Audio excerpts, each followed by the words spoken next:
Ainsi l'Éternel console Sion. Il console toutes ses ruines. Ésaïe 51:3.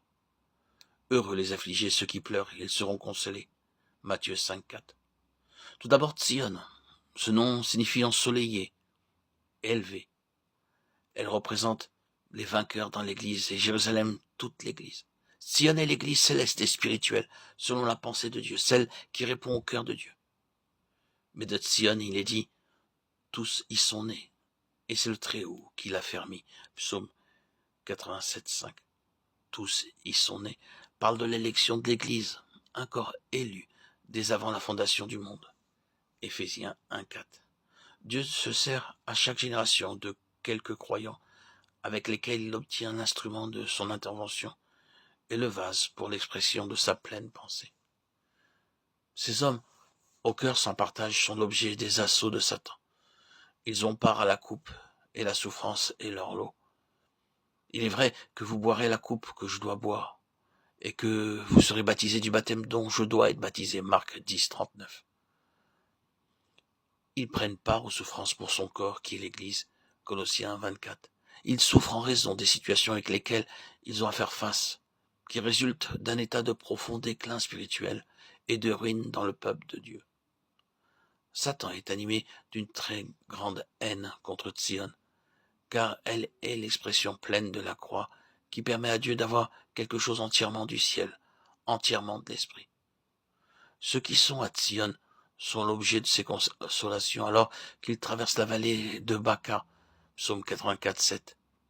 Ils demeurent fidèles à la vision céleste et maintiennent le témoignage du Seigneur dans l'intégralité de sa pensée.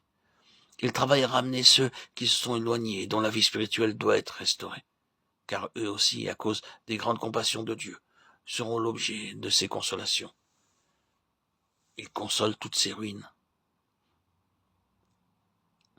En étant introduits dans le chemin de Dieu pour entrer dans Sion, nous serons rétablis de toutes nos pertes. Et nous apprendrons ce que signifie Sion, l'Église, selon la pensée de Dieu. En examinant la vie de David, ce fut après que les anciens vinrent à Hébron pour le oindre dans l'unité comme roi sur tout Israël, selon la parole de l'Éternel prononcée par Samuel, qu'il marcha sur Jérusalem pour en chasser les Jébusiens et s'emparer de la forteresse de Sion. Mais c'est plus tard, après qu'il eut péché par orgueil, en dénombrant le peuple, faisant ainsi l'inventaire de ses propres ressources, que Dieu dut l'humilier et le briser, le débarrasser de sa vanité, qui lui montra l'emplacement où devait être érigé le temple, sur l'aire d'Ornan, le Jébusien. En choisissant David, Dieu avait révélé à Samuel l'homme qu'il désirait non seulement pour qu'il en fasse un roi pour lui, mais aussi un homme à qui il pourrait révéler son plan céleste concernant le temple, un homme qu'il dirigeait lui-même. J'ai choisi David, un homme selon mon cœur qui accomplira toutes mes volontés. Acte 13:23.